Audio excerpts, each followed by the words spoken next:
欢迎来到早晚听书，与书同行，智慧相伴。今天我要为你解读的书叫《好好恋爱》，这是一本2023年1月出版的新书。书的封面是粉红色的，标题“好好恋爱”4个大字金光闪闪。翻到目录，这本书一共有8章，第一章是为什么单身的人那么多，第二章是爱情从认识自己开始，接下来是为爱做好准备、约会、有效社交等等。可以说，这本书按照时间顺序，涵盖了从做好恋爱准备、脱单到经营恋情各个阶段的内容，是一本相对全面的恋爱手册。这本书的作者是英国著名婚恋专家安德鲁·马歇尔，他有30多年的婚恋咨询经验，帮助夫妻和情侣解决问题、修复关系。他为《泰晤士报》、《观察家报》等报刊撰写专栏文章，还写了20本关于亲密关系的书籍。有几本被引进国内，其中一本《幸福关系的7段旅程》我们曾解读过，讲的是如何让激情褪去的夫妻重燃爱火。而今天这本《好好恋爱》针对的是单身人士和缺乏恋爱经验的小白，教你如何开始并经营好一段恋情。2021年，央视财经报道，中国已有超过2亿人单身，中国超2亿人单身这个词条还一度冲上热搜。在英国，单身人数也在增加。作者提到，在他过去30多年的职业生涯中，大多数来访者都是夫妻。然而最近几年，前来咨询的单身男女越来越多，他们尝试了各种方法，却仍然找不到合适的伴侣。不少离婚人士也向他求助，担心自己会孤独终老。许多客户询问作者，有没有哪本书能教人如何寻找亲密关系？说白了，就是有没有一本书能教人怎么找对象？作者查阅了很多市面上的书籍，但都不满意。他发现这些书经常把感情当游戏，教人用各种计谋吸引对方，但这种方式建立的关系不真诚，很难发展成稳定的亲密关系。于是，作者决定自己写一本书，解答大家的疑问，比如认识异性的最好方法是什么？如何向喜欢的人搭讪？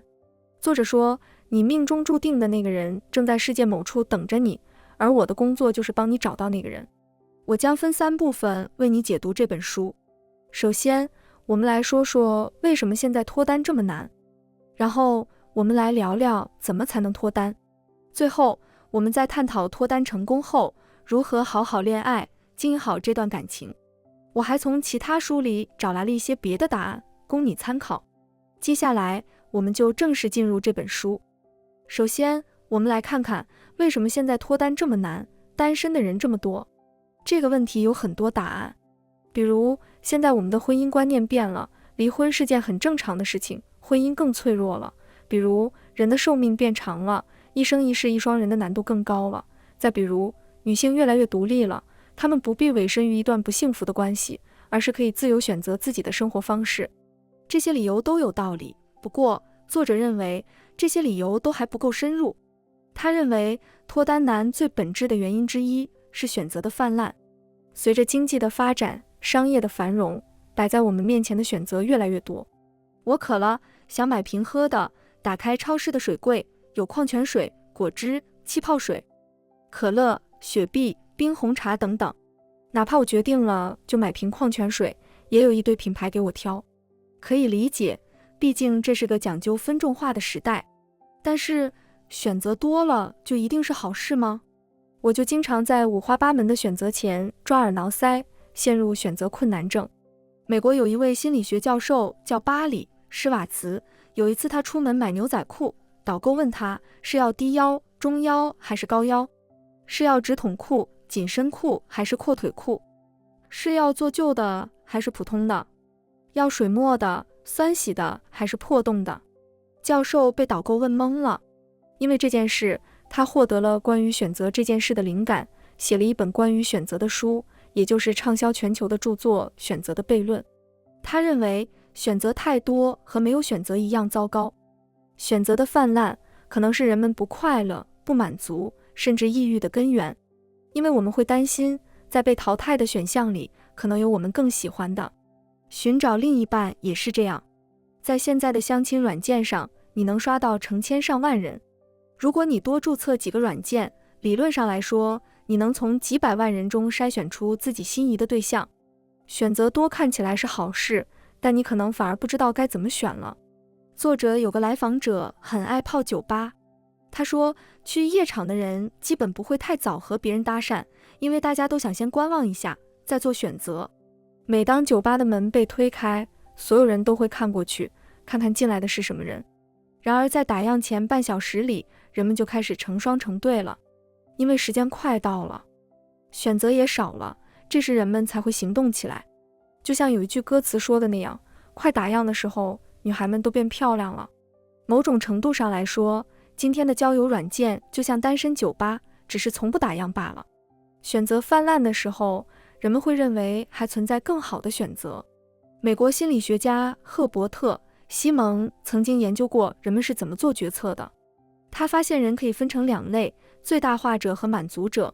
最大化者追求完美主义，比较挑剔。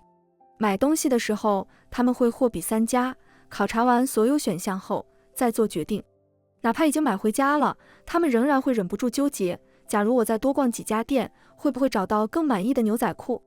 满足者恰恰相反，如果他们找到了一件合适的商品，就会果断地做出选择，而不会再花功夫寻找性价比更高的商品，购物就此结束。因为满足者追求的是优秀，而不是完美。在恋爱方面，最大化者也喜欢比较，把自己的约会对象和朋友的伴侣做比较，把自己的现任和前任做比较。对他们来说，选择和某人结婚，也意味着可能错过更合适的人。相比之下，满足者的目标是差不多，很少这山望着那山高，更容易建立稳定的恋爱关系。在爱情上，我们大多数人既不是最大化者，也不是满足者，而是介于两者之间。你可以调整自己的状态，在一段关系刚开始时，把自己调整成一个满足者，让你避免一时冲动就拒绝对方，错过一个合适的潜在伴侣。我们刚刚说了，选择的泛滥让脱单变得困难，但另一方面，很多人脱单难是因为圈子太窄，不认识什么异性，没得选。为什么认识新的异性这么难呢？作者认为，这是因为我们的生活方式变了。咱们中国有一个词叫恋爱脑，很多人都对恋爱脑嗤之以鼻，认为还是提升自我、搞事业要紧。对恋爱脑的吐槽，一定程度上就反映了现在流行的社会观念。在我们现在的文化中，强调自主、自由和个人成就，把时间和精力花在恋爱上，好像不如花在事业上重要。人和人之间变得疏离了，很多人对各种社交活动也提不起兴趣了。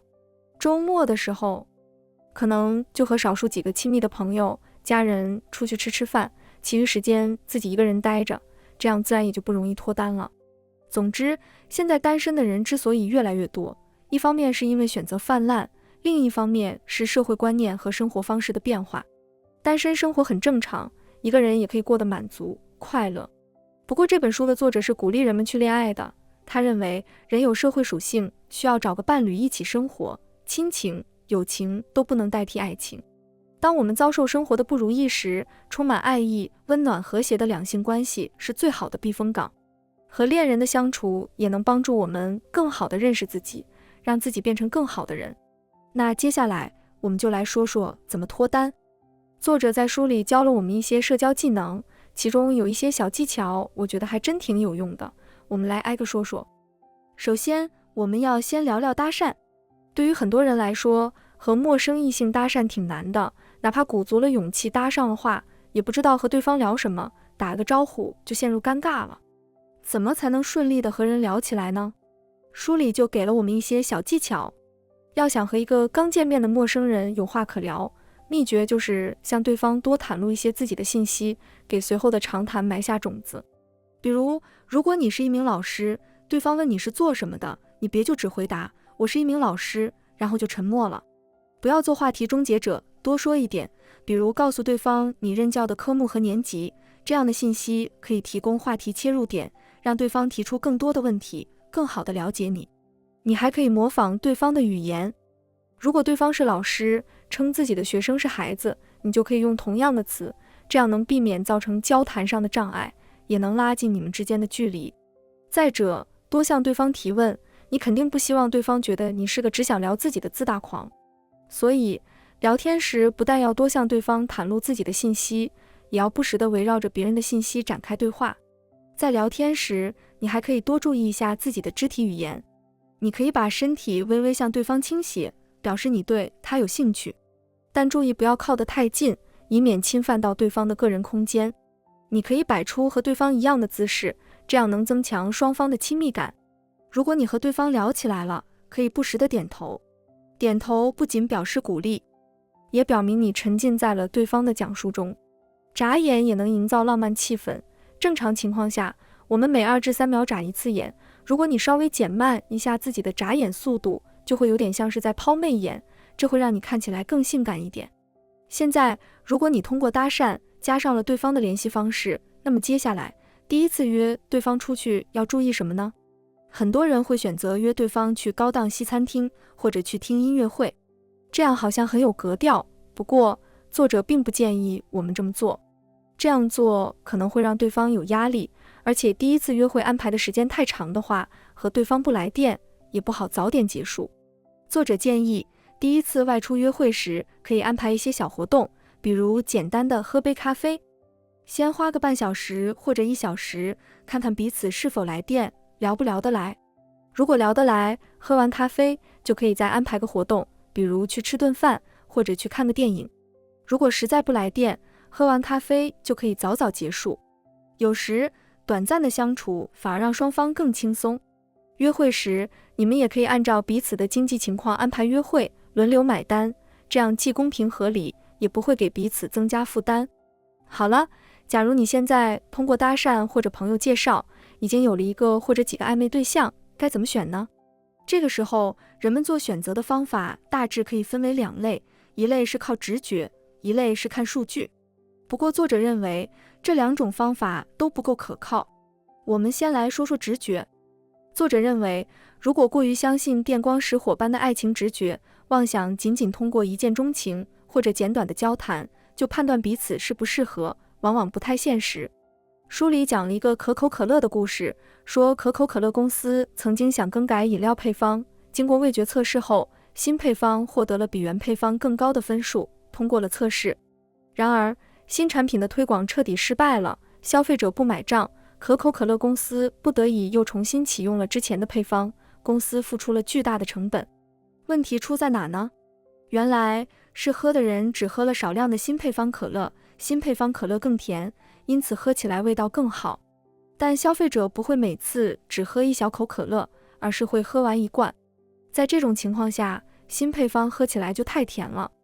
你看，恋爱是不是也是这样？简短的接触就像喝了一口新配方可乐，但日后漫长的相处就完全是另一番滋味了。如果直觉不可靠的话，数据呢？有些人找恋爱对象的时候会设定一些非常具体的标准，对潜在对象进行各个维度的综合考量，比如年龄、职业、外貌、身高、兴趣、家庭条件等等。有些人甚至会拉一个表格，评估每个人各项数据得分。作者的一些来访者就会这样做，不过做完表格后，他们反而更困惑，不知道该怎么选了。那么，如何在直觉和数据之间找到一种折中的方式呢？首先，约会后，让你的感受沉淀下来，不要急着去回味和反省，分析太多，反而可能让你忽略了自己内心的真实感受。寻找伴侣的时候，不要太心急，我们可以耐心地等待第2印象，避免因为第1印象草率地拒绝某人。其实很多情侣都是慢慢爱上对方的。有人曾经采访过那些去婚姻登记处注册结婚的夫妇，他发现20%的女性在第一次见到自己的伴侣时，并不是很喜欢对方。然而，相处中的一些事情会让他们重新考虑对方，并决定怀着冒险精神，再把关系向前推进一步。因此，爱情的直觉不一定准，数据分析也无法替代你的真实感受。你需要的是一点冒险精神，向那个可以试试看的人走一步，跟随自己内心的节奏慢慢来，留给自己足够的时间做决定，通过相处再判断彼此是否合适。好了，我们说了几个脱单和约会的小技巧，包括搭讪的技巧、轻量化的初次约会，还有一点冒险精神。接下来我们就再往前推一步，如果你已经开始一段恋爱关系了，要怎样经营好它，好好恋爱呢？作者认为，要想好好恋爱，需要正确处理投射，并且找到自己适合的亲密程度。我们来分别说说这两句话是什么意思。在生活中，我们经常会把自己的想法投射到他人身上，幻想对方应该是什么样的。一个比较典型的例子就是公共人物，粉丝会把自己心里的想象和期待投射到对方身上。比如，粉丝 A 本身喜欢坚毅的人，在他的想象里，这个明星就是一个内心很强大的人。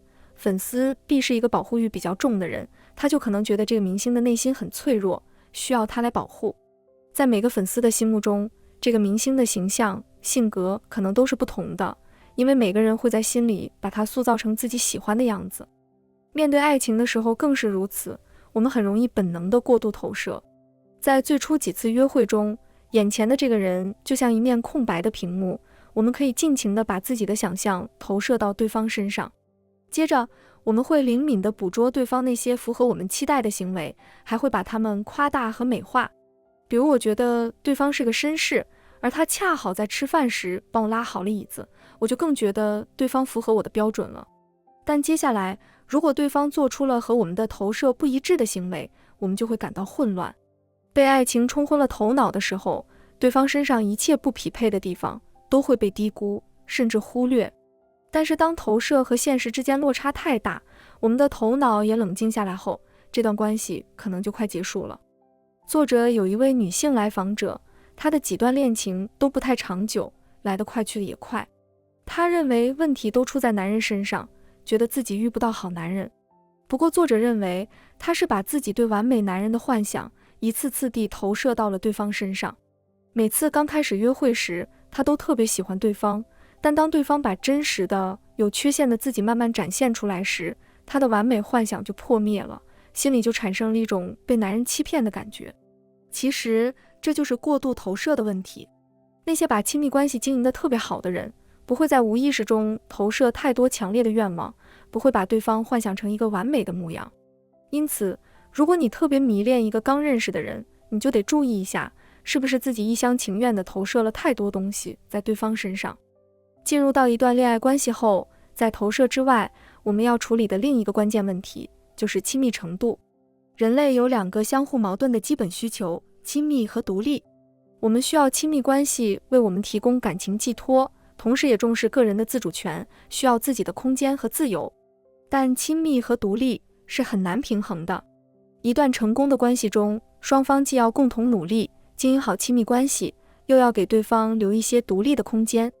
在这种压力下，人们会做出不同的反应。比较典型的两种反应就是忽冷忽热和一厢情愿。每个人都会忽冷忽热，尤其是那些缺乏恋爱经验的年轻人。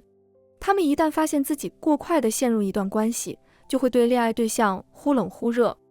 作者说，他之前就是这样的回避型依恋，典型表现就是对伴侣忽冷忽热。童年时期他受过伤害，不太容易信任别人，喜欢和人保持距离，在亲密关系中也有所保留。他一边想把伴侣拥入怀中，一边又害怕受到伤害，害怕在恋爱中失去个人的独立性。他说，这种感觉就像是一种非理性的恐惧，害怕自己会被吞噬掉。和忽冷忽热相对的就是一厢情愿。不知道你有没有过这样的体验，在一段关系中特别投入，但对方却表现得很冷淡。书里给了一系列问题来检测你是否陷入了一厢情愿的关系模式。比如，你是否很容易坠入爱河并许下承诺，即使你不确定对方是怎么想的？当恋人有需求的时候，你是否随叫随到？听到有关恋人的负面消息时，你的第一反应是不是认为事情没那么严重？当你心情不好，想要倾诉时，你的恋人会不会刻意避开你？如果你的回答大都是肯定的，那在一段关系里，你可能就很容易成为那个一厢情愿的人。这意味着在恋爱中，你会为了满足对方的需求，放弃自己的需求，而过度粘人也会给对方造成压力。其实，在关系中，除了最初坠入爱河的热恋期，没有哪对情侣想要24小时不分离。如果你们一起度过了周末，就可以在工作日时分开。如果你和伴侣住在一起，当你觉得自己需要独处的时候，最好走出家门，参加一些活动。别待在家里一直对着手机、电脑，也不搭理对方，这样对方可能会觉得你很冷漠。此外，情侣之间的坦诚沟通是非常重要的。你要诚实的给对方反馈，简短的对话就可以，比如我只是想让你知道我很喜欢你，但有时我可能太心急了，所以如果我太粘人了，你一定要告诉我，或者你周日晚上留我在你家吃饭，我很开心，但有时我需要加个班。独立和亲密之间没有一个标准的平衡点。作者遇到过一些情侣，他们总是黏在一起，还有一些人，如果他们不能偶尔离开伴侣，就会憋得发疯。因此，每对情侣都要找到适合自己的亲密程度，才能舒适、长久地相处下去。这本书的最后一章叫亲密关系的节奏。其实，亲密关系没有标准的节奏，每个人从相识、热恋到步入婚姻的节奏都是不一样的。不过，作者提出了2个关键的时间点，分别是3个月和18个月。作者发现，很多情侣在恋爱的第3个月左右，关系会出现裂缝，双方开始发现彼此的问题。有人曾经对一些情侣做过调查，他们想知道关系稳定和很快分手的情侣之间有什么不同。他们发现，最重要的区别在于情侣在约会中的自我披露程度。其实，人类很擅长辨别虚伪的人，那些更坦白、更诚实的人更容易发展稳定的恋情，而那些心存戒心或者装腔作势的人就很难和对方继续发展。研究人员的第2个发现是，比起那些闪恋闪分的情侣，关系稳定的情侣之间反而有更多争吵。这是为什么呢？作者认为，如果想保持长期的恋爱关系，能正确的处理冲突是非常重要的。有些人会觉得忍忍算了，或者刻意回避冲突，反而导致问题越积越多，最终爆发，导致分手。因此，在恋爱的前3个月，如果有问题出现了，要坦诚沟通，及时解决，不要沉浸在爱情之中，对出现的问题视而不见，搁在一边，因为它将来可能会导致更严重的冲突。3个月的时间足以让2个人确立恋爱关系，当他们走到了第18个月时，这段关系就可以说是比较稳定了。因为我们刚和一个人确认关系时，很容易出现上头的状态，也就是迷恋期。在这段时间里，你可能每天满脑子想的都是对方，但迷恋不会一直持续下去，有的人可能3个月就下头了，有的人的迷恋期能持续到第18个月。在这之后，迷恋会逐渐转化成依恋，而与迷恋不同，依恋关系可以持续一生。读到这，我心里生出了一个疑问，如果想要维系一段长达几十年的亲密关系，有什么秘诀吗？遗憾的是，《好好恋爱》这本书最后一章的内容到这就结束了，没能回答我的这个问题。好在我在其他讲亲密关系的书里找到了一些答案。美国有一位婚恋专家叫约翰·戈特曼，他有一本书叫《爱的8次约会》，书里写，这个秘诀就是把留出固定的时间，专心陪伴爱人当作生命的重中之重，并保持对爱人的好奇心。他认为，亲密关系的基石是互相尊重、共情以及对对方的深刻理解。一旦停止交流，亲密关系就很难维系。因此，要保持向伴侣提问的习惯，邀请伴侣进行深入的对话，敞开心扉分享他的感受。要让交流更深入，你可以问出这些问题，比如你感觉怎么样？你希望怎么解决问题？你要告诉对方，我在听你说，我想要知道你的感受，同时表达你的包容、理解和共情。比如对对方说，我能理解你，你一定觉得很失望，怪不得你那么生气等等。他认为，和伴侣之间的深度对话是促进亲密关系的关键，交流永远都不嫌早，也不嫌晚。国内有一位研究两性关系的学者叫沈一斐，在他的书《什么样的爱值得勇敢一次》里，他也谈到过这个问题。对于经营长期关系，他给出了一个建议，创造仪式感。在长期关系里，爱情的发展不是一条平稳上升的直线，而是起起伏伏的，遇到日常生活的琐碎时，它就会往下掉。这时，我们就需要一些仪式性的东西来挽救，创造一些闪亮的日子，让它慢慢回到高处。如果你一直不去救它，等到它跌到谷底了，就很难再弹起来。这些有仪式感的闪亮的日子，能让彼此依然感觉到爱，把后面的日子照亮。仪式可以是特殊日子的惊喜，比如第一次约会的纪念日、结婚纪念日，也是日常的约定，比如2个人坚持隔多久就要一起去看场电影。看电影这样的事是非必要的，不看也不会怎么样。但如果你想维持爱情的体验，就要郑重其事地去做这些非必要的事，而且是交换彼此的稀缺资源。什么叫稀缺资源。比如，如果你工作比较闲，坚持陪对方去看电影，就和仪式感没什么关系了。但如果你很忙，时间很稀缺，还要抽出时间陪对方看电影，就不一样了。这不是必要的，甚至是困难的，但我郑重其事地做了，这就创造出了仪式感。好了，到这里，这本书就为你解读完了。我们聊了如今脱单难的原因，一些脱单技巧，以及好好恋爱的2个关键。除了这些内容以外，书里还聊了一些别的问题，比如原生家庭会怎样影响一个人的恋爱方式，如何走出失恋阴影等等。如果你感兴趣的话，也可以去看看原书。最后，我们还聊了维系亲密关系的秘诀，一个是保持深度对话，一个是在生活中创造仪式感，希望这2个答案对你有帮助。我们花了半小时聊怎么恋爱，不过在《好好恋爱》这本书里，作者说了这么一句话，有时候当我们学会顺其自然，懂得随遇而安时，爱情就会在不经意间来到我们身边。有个词叫吸引力法则，意思是说你是什么样的人，就会吸引什么样的人。这个法则告诉我们，如果你是单身，比起因为单身而感到焦虑，不如一边拓宽社交圈，一边提升自己。如果你是一个优秀的人，那么你就能吸引到同样优秀的另一半。恭喜您又听完了一本书，感谢您对我们的支持和关注，请订阅早晚听书频道，点赞和分享给身边的家人和朋友，一起与书相伴，智慧人生。我们下一本书再见。